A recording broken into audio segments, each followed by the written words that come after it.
Salam, selamat pagi, selamat hari Kamis.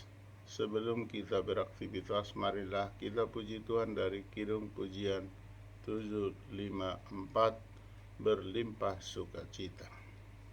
Berlimpah sukacita di hatiku, di hatiku, di hatiku, berlimpah sukacita di hatiku, di dalam hatiku, bersukacita di dalam Tuhan. Kasih Tuhan selalu bersamaku, bersukacita di dalam Tuhan. Kasih Tuhan selalu bersamaku, bersukacita di dalam Tuhan. Kasih Tuhan selalu bersamaku, bersukacita di dalam Tuhan. Kasih Tuhan selalu bersamaku. Kita berdoa. Bapa kami yang di surga, terima kasih atas kasih karunia Tuhan, memberikan nafas kehidupan, memberikan kesehatan kepada kami. Sebentar kami Tuhan akan membaca firman-Mu. Urapi kami terlebih dahulu agar firman-Mu yang kami baca dan kami dengar dapat kami lakukan di dalam aktivitas kehidupan kami sehari-hari. Terpujilah Tuhan, di dalam nama Yesus kami berdoa dan mengucap syukur. Amin. Bapak Ibu, saudara-saudari yang kekasih, sebelum kita melakukan kegiatan kita di hari Kamis yang indah ini, marilah kita baca firman Tuhan yang tertulis dalam Hosea 10 ayat 12. Demikian. Menaburlah bagimu sesuai dengan keadilan, menuailah menurut kasih setia. Bukalah bagimu tanah baru, sebab sudah waktunya untuk mencari Tuhan, sampai Ia datang dan menghujani kamu dengan keadilan. Dalam bahasa Batak dikatakan, sabur hamuma dihamu bahen hati goran, asa manggotil hamu hobar tuasini roha. Totas hamuma dihamu sada ladang nei baru, anu ngajupak tiki mangalulu jahuba, pai maro ibana jala paudato tuhamu hati goran, iro sahana. Martua doakan atau mangihon hantar ni debata jala no peoksa. Amin.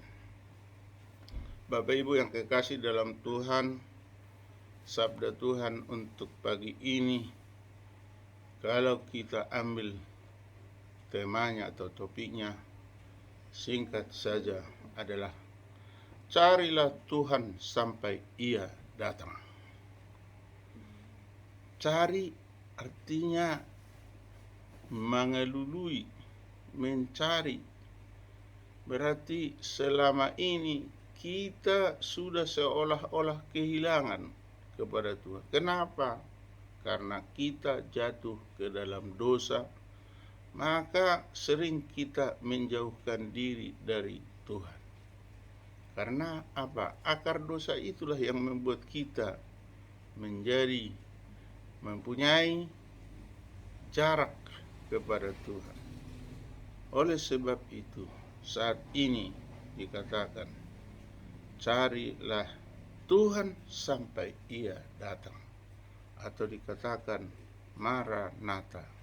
Untuk apa datang Tuhan yang kedua kali?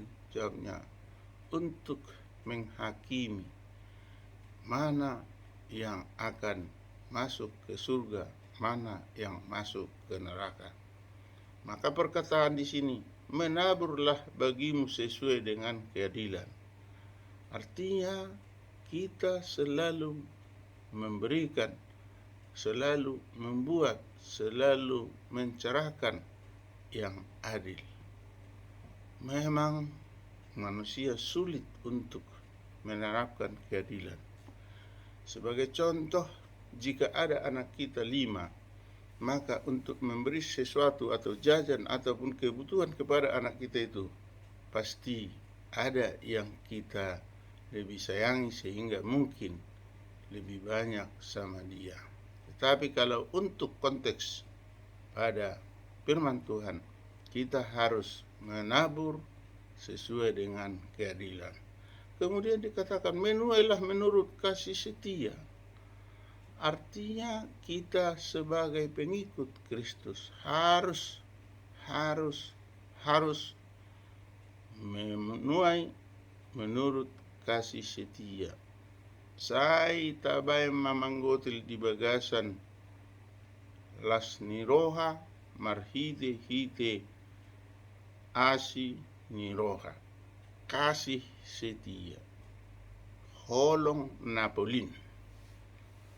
Bapak Ibu saudara-saudari yang kekasih, apabila kita saat ini masih galau, masih digoncang oleh suatu pekerjaan, marilah kita berserah diri kepada Tuhan. Marilah kita selalu mendekatkan diri. Marilah kita selalu mencari Tuhan. Melalui apa? Melalui persekutuan. Melalui apa? Pembacaan firman Tuhan. Melalui apa? Bersekutu dengan teman di dalam kasih setia Tuhan. Termasuk kita ketika beribadah, termasuk ketika kita berdoa, bernyanyi, dan membaca firman Tuhan. Dengan melakukan kita menabur dan menuai dan mencari Tuhan hingga Ia datang, maka kita bersiap-siap untuk melangkah ke rumah Tuhan, yaitu surga yang kekal, yang abadi. Amin. Kita berdoa. Bapa kami di surga, terima kasih Tuhan atas sabdamu di pagi hari ini, karena kami sudah dicerahkan oleh firman-Mu untuk menabur dengan keadilan, untuk menuai dengan kasih setia. Untuk itu Tuhan, tolong kami Tuhan, bantulah kami, bimbing, sehingga ketika kami hidup di dunia ini tetap atas lindungan, atas berkat Tuhan. Bapa di surga, bila mana ada penyakit di dalam tubuh kami masing-masing, kepala tubuh semua yang mendengar firman-Mu, tolong Tuhan urapi, berkati, sehingga sakit penyakit yang ada di dalam tubuh kami bisa hilang sekejap Tuhan. Bapa di surga, hilangnya penyakit kami akan membuat kesehatan, sehingga kami dapat beraktivitas memuji, memuliakan Tuhan. Tambah-tambahkan berkat-Mu buat kehidupan kami, agar kami senantiasa bersujud, berdoa, bermohon kepada Tuhan. Ampuni kami Tuhan atas dosa dan kesalahan kami. Kami berdoa hanya di dalam nama Tuhan Yesus Kristus, Juru Selamat kami yang hidup. Amin. Anugerah Tuhan Yesus Kristus, kasih setia dari Allah Bapa, persekutuan dari Roh Kudus menyertai kita hari ini sampai selama-lamanya. Amin. Salam, selamat hari Kamis. Kata orang Batak, boras di hara kadangan, horas nakso masih jalangan. Artinya, salam sehat buat kita walaupun kita tidak bersalaman. Senantiasa Tuhan memberkati dimanapun kita berada. Salam.